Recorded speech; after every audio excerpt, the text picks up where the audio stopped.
Yo te vi de la distancia, tu figura y tu elegancia. Sierreño music is Mexican regional music that has its roots in corridos that date back to the 1800s. The corrido is storytelling by song that can span generations. These songs highlight working class struggles while striving to make the best out of life, love, and even times of war. Bailamos a todo tipo de canción y la emoción estaba sin control. Se te notó que sí te encantó. Nos fuimos para mi cantón. Even as they incorporate new styles, Gen Z Sierreño musicians preserve the corrido essence, from love and heartbreak to social commentary and the Mexican-American lived experience. They're also taking this genre to new heights. Peso Pluma and Eslabón Armado's Sierreño anthem, Ella Baila Sola, peaked at number 4 on the Billboard Hot 100 in the US and garnered over 1 billion streams on Spotify. Today, we're gonna hang out with Revolucion in Watsonville, California. They're a part of the wave of Mexican-American Gen Z musicians turning Sierreño, until recently an obscure regional Mexican subgenre, into a generational movement with global recognition.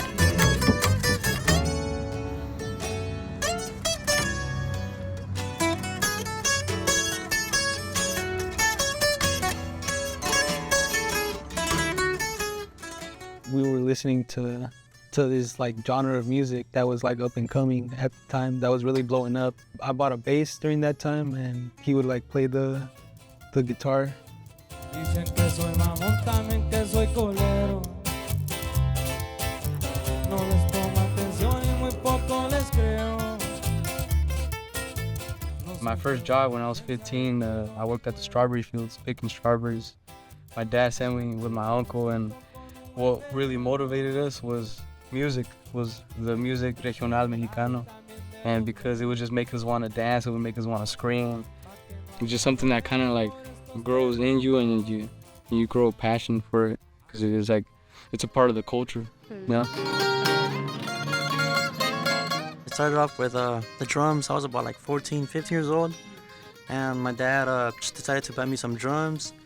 And then after that, I'm changing like around 17 years old, 18, to an accordion. And then I decided to change because the music was like evolving. So I went into like the 12-string guitar, which a lot of people call it a quinto, but it's like a 12-string guitar.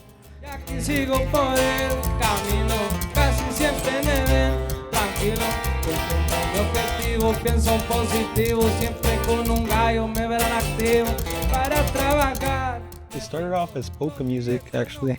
It just evolved over here, and like it played a big part like in the Revolution. Yeah, it started early in the 1800s, the corridos, and they would just talk about war, politics, social injustice, about the revolutionary heroes. That's the reason why this genre is really important to us, because it's this tradition.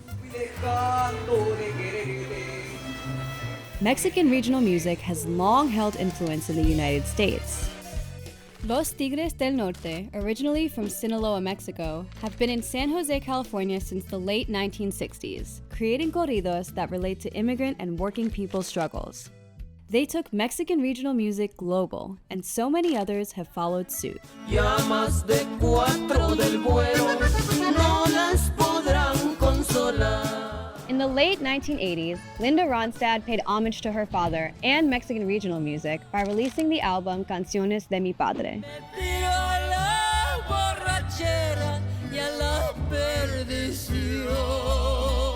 Then, in the 1990s, a Texas-born girl who didn't speak Spanish splashed onto the scene as the queen of Tejano music.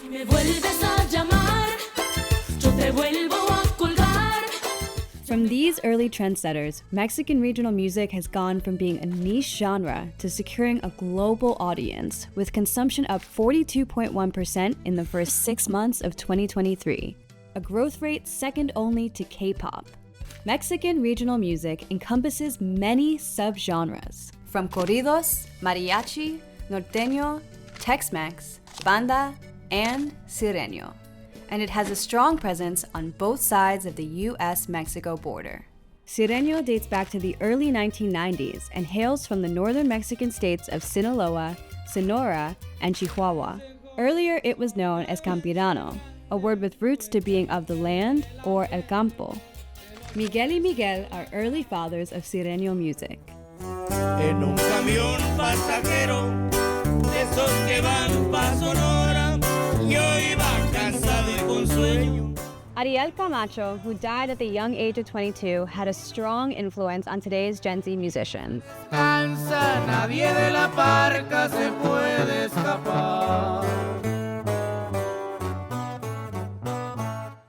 I wanted to become an artist, you know, and seeing people like Ariel Camacho, he would do the quinto, so the lead guitar, and he was a main vocalist, songwriter.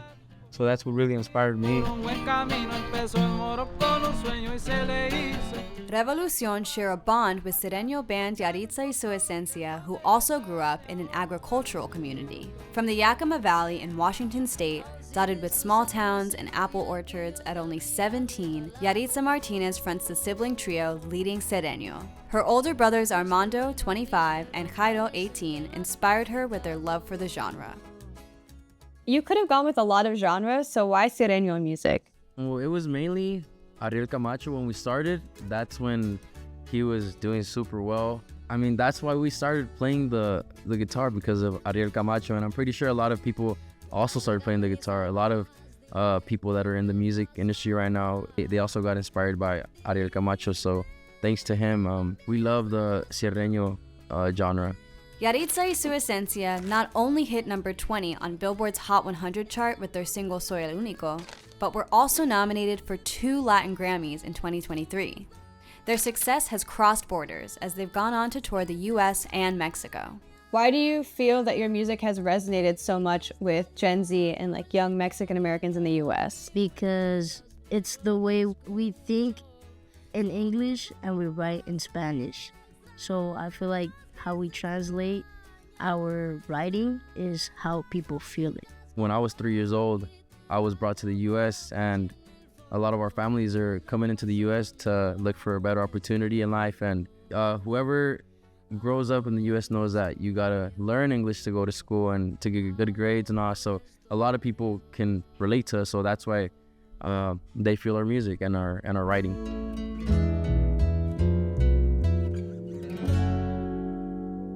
Key to today's global movement, and also inspired by Camacho, is musician Nathanael Cano. Cano ushered in the new genre when he blended Sierreño with trap music to create Corridos Tumbados.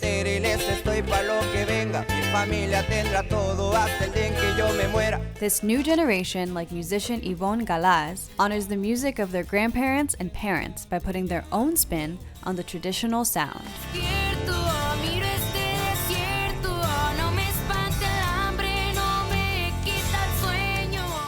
Traditionally, mariachi and other Mexican regional music can have a large number of instruments. Sierreño music is stripped down and closer to its original corrido roots. It uses traditional acoustic guitars, a bajo sexto, requinto, a bajo quinto, and sometimes can have a tuba or an electric bass for a contemporary twist. This combination gives it a distinctive sound and flair.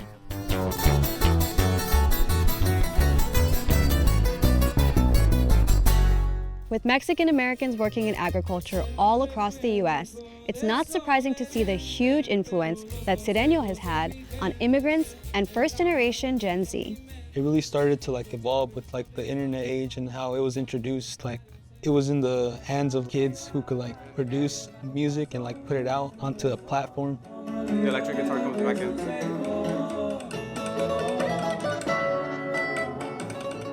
So my name is Victor Bizarro, aka known as Vic's Engineer. I'm an audio engineer, producer, born in Punta, and I'm 17 years old. Sick. Okay, so how did you start audio engineering? I remember back then when I was 15, I'm a musician myself, so I wanted to learn how to record myself and put it out into platforms. So I got inspired by other people to get my own interface, computer, and I started recording, other bands, and then from there I just went on. Can you show me some of your music? Yeah. So it's not finished. Like I said, we still gotta put in the drums and then a new voice, because I was engineering and recording the guitar and the voice. Oh my gosh. So okay. I was running out of breath. So that's me, the guitar. How has it been being so young and like being in this field? Like, can you just talk to me about what that's like? It's been fun, you know, but in the beginning it's always been hard. A lot of people don't trust in your work since you're very young. So I just had to work and make the best out of it and just give my best to you know, keep up with everything. That's you? Yeah, but like I said, No, it's so good. You sound so good. I just think it's really cool how specifically like your generation is really bringing this onto like a global stage. Like, do you feel like you're watching it happen? Like, do you feel like you have that awareness as you're making the music? Yes, all the time. Notice that corridos are progressing a lot. They're becoming on a top world level now.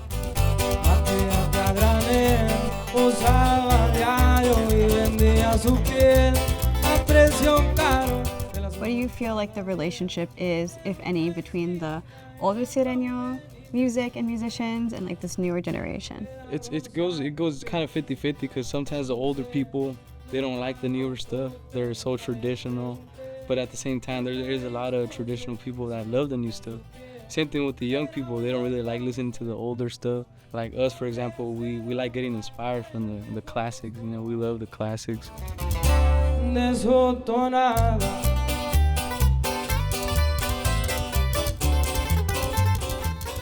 What misconceptions do you think people have about Sierreños or like your culture?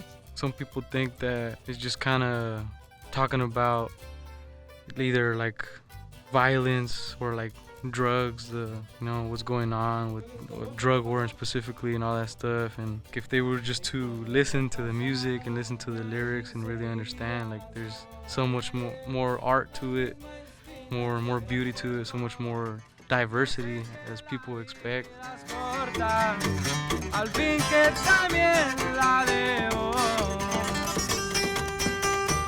But for the most part, I just focus on bringing a positive message, talk about things that people relate to. It's just something that keeps our names alive, our ancestors alive, you know, or kind of keeps that passion awake, you know, for the generations to come, to go out there and do something that they're passionate about, music, you know, stay off the streets or stay out of trouble. It's something that means a lot to us because it's how we party, it's how we work, you know, it's everything we do is focused on tradition and culture, so that's why it's very important to us.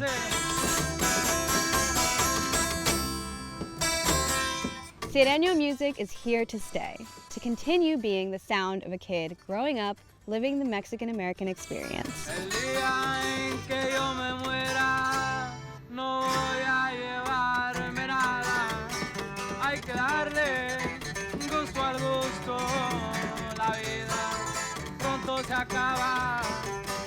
¿Qué pasó en este mundo? No más se recuerda.